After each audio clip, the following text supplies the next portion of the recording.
I'm done. Today we're painting with Warpaints Fanatic, and this is a Warpaints Fanatic recipe video.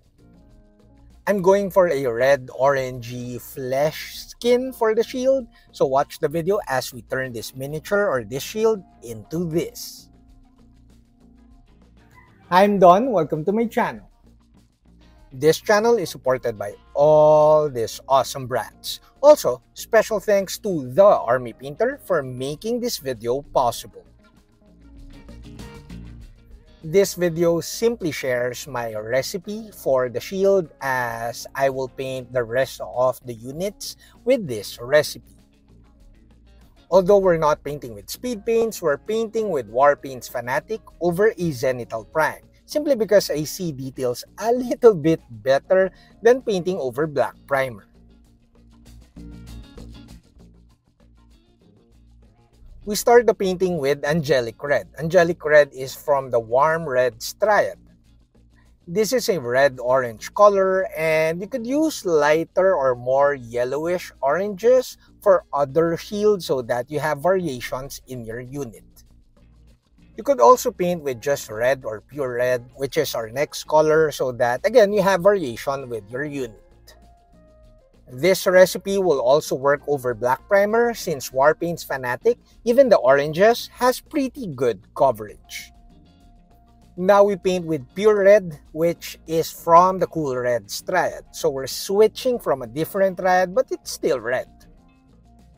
The shield is slightly facing down, so we're painting this color over like the lower half of the shield, which is the shade areas.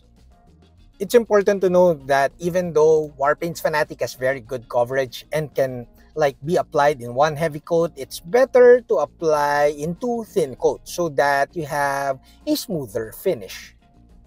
So thin your paints like a brush with water is more than enough to thin down the paints for base painting. Now we move on to layering.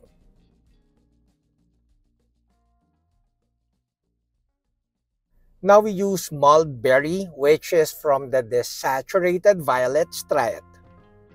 This is our shade color, and I'm painting this on the undersides and the deeper crevices of the shield. You could use speed paints or washes for this purpose, but to keep it exclusive Warpaints Fanatic, I'm using this color. You may also use a more bluish violet color so that you have variation with your unit and you have deeper contrast. As you can see in the video, I also use this color in the painting of the inside of the mouth. Now we move on to painting a brighter color on the highlight areas.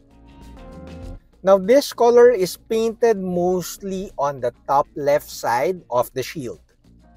This color is actually our ambient lighting, like our ambient light color. So you may use this color as edge highlighting on the bottom layer of the shield to create like a sort of ambient reflection and create more volume to your painting. You may use a brighter color, but I don't want to make the shield too bright. Now we paint our pre-highlight color. I'm using Ruby Skin. This color was mostly painted on the top left side of the shield.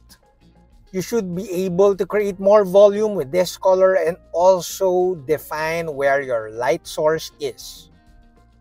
If you decide to use this color as edge highlighting for the rest of the shield and paint it on the lower edges of the shield, make sure to paint it at a minimum.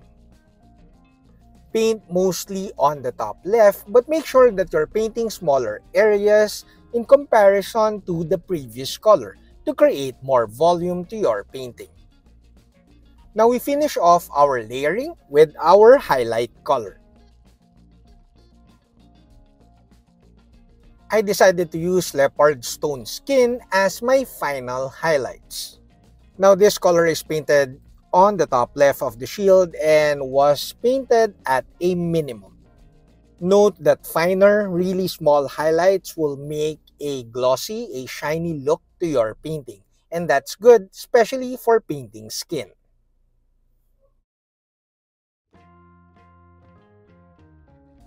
Now we finish the painting with washes. I'm using purple tone wash, but you could incrementally use red tone wash to give it a more red finish, and then eventually glaze down or do darker washes with dark red tone wash, and then finish off with this purple wash. However, I'm happy with my layering already, and I think this purple tone wash is more than enough to add more contrast to my painting. Dark blue tone wash or strong skin tone wash, those will also work, but that might give you a darker finish. But that's a good option if you want variations with the painting of your shields. Although not really visible on video, but notice that I apply washes in multiple layers. Initial layer or initial pass of the washes were applied on bigger areas, and then eventually after letting that dry, I apply pin washes on darker crevices or darker details of the miniature. Multiple passes of washes will give more volume and depth to your painting. Now, before our final thoughts, I would like to thank all of you guys, my viewers. The channel is growing, and of course, my patrons. And special thanks to Army Painter for making this video possible. That's it. I try to limit the color selection or the paints that I use so that I could easily apply, or you could easily apply this to the painting of your Gutrippaz unit. However, this is a little time consuming. It took me roughly an hour or a couple of hours in the painting of the shield. And if I were to paint the rest of the unit, I need to paint these miniatures with speed paints. So I will have a recipe video using speed paints. I hope you like this Warpaints Fanatic, my first, I think, Warpaints Fanatic recipe video. If you like this format, maybe we could create a series of recipe videos, and then do tell me at the comment section below what other recipes you want me to do or paint so that you will find my videos a little bit more helpful. I'm pretty happy with my finish with my painting here, and our next recipe video is my first Warpaints Fanatic Gold Non-Metallic Metal recipe. That's it, Pansit. I hope you like this video. Do like, subscribe, and all that stuff. And until my next video, guys. Bye! If you like this Warpaints Fanatic video, you might like these other videos. So do check them out.